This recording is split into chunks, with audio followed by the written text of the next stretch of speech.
Hello everyone, this is Justin and I wanted to share with you some of the exciting development updates we have planned for the TimeKeeper release coming later this week.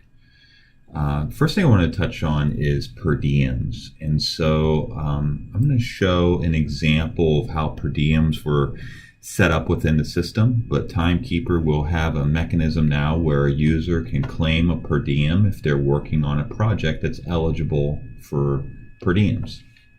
So when I log in to TimeKeeper, I'm going to start by just a general example of how a user would use this particular system. And so I'm going to go into my timesheet review, and I'm going to go ahead and log some time here for today. And I'm going to pick the Adams Outdoor Advertising Project. And you'll see down here below where we have per diems that become available to be selected. I'll go ahead and finish filling out exactly what it is that I did on this project for this day. We'll say that I had 8 hours of data conversion. And related to this, I took lodging and I have a meal per diem coming my way. I can then hit the OK button. And now on that particular activity, I have a claim per diem for lodging and meals. Let's say that on Tuesday, I also did some more work for Adams Outdoor Advertising.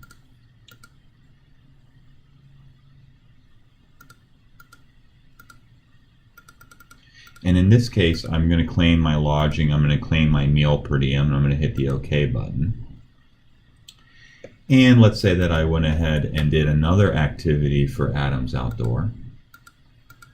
And this time we'll say I did this particular work. And you'll notice that the per diems are X'd out. I cannot claim those per diems on this particular day because I've already claimed those per diems on a different activity for this day.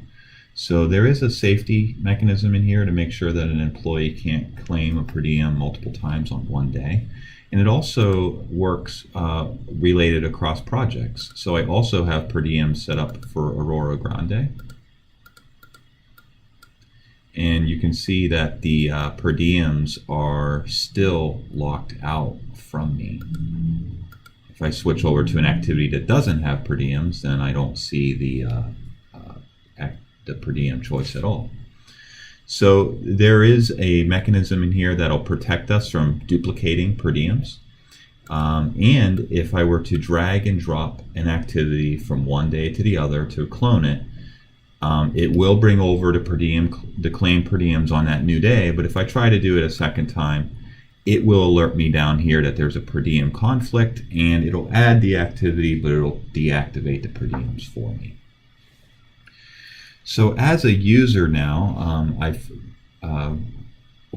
finished out my timesheet. Let's say that this is all done. I've only worked for these 3 days, and I'll mark it as pending approval, and my supervisor will then come in and approve it.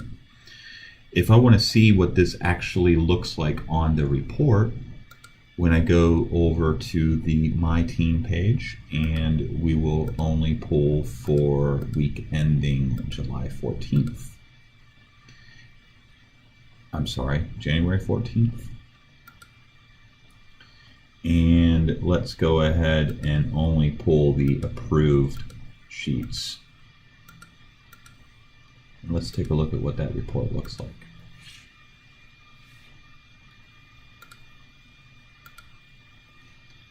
So the first page is the summary page, and it'll list here, my total hours for the week, and then the per diems that I've claimed. So I got $270 in lodging and $105 in food and drink.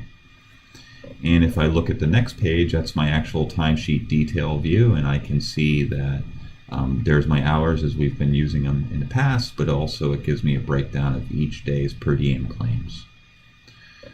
And that's how we can pull this information automatically out of the system when I'm running a report. If I go back to the main view here, and let's just go ahead and make an adjustment, and I'll pull the report for the week before. We'll see what that looks like, because on this particular report I've had a few extra employees that have filled out their sheets and claimed their per diems. So we can see in the summary sheet I have all the total hours that my team has worked, And then I have a per diem summary where I have the different dollar amounts awarded for these 3 employees who all claim per diems. And then as I scroll through the timesheet, there's the first employee's timesheet and his per diems at the bottom, etc., etc. Now, the next part that I want to focus on is how to manage these per diems. So as a supervisor in the system, I can go to the projects, and if I go and I review Adams Outdoor Advertising, for example, I can go down here to per diems, and I can see that I have a lodging per diem and a meal per diem that have been added to this particular project. And I can add new additional per diems if I want. So maybe there's a mileage per diem.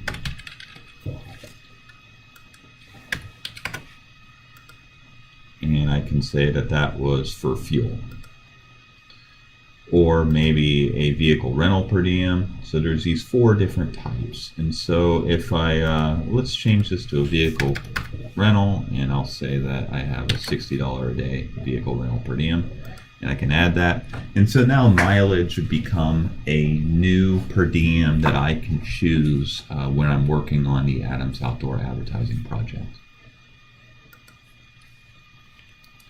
Now, most projects that all of our users currently have added to the system, they won't have any per diem set up, but you can go into the project itself, and even starting from scratch, you can start to enter the per diem.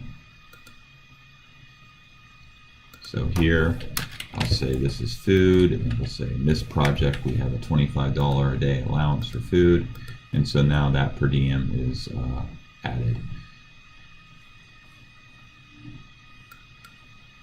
So that's all there is to it for utilizing per diems. The user, when they fill out the activities, they just check on the per diems that they're looking to claim.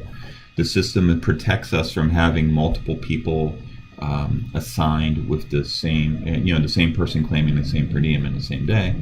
The information is automatically included in the reports that we're submitting to payroll for billing. And finally, the administration of these per diems is handled through the My Projects page. It's just another option in the edit project form. All right, thank you so much for your time. I'm pretty excited about this new functionality. I'm hoping it saves everyone a little bit of time, a little bit of less keeping track of things outside of TimeKeeper. That's our big goal here. So again, thank you very much, and any questions, please contact me. Thank you.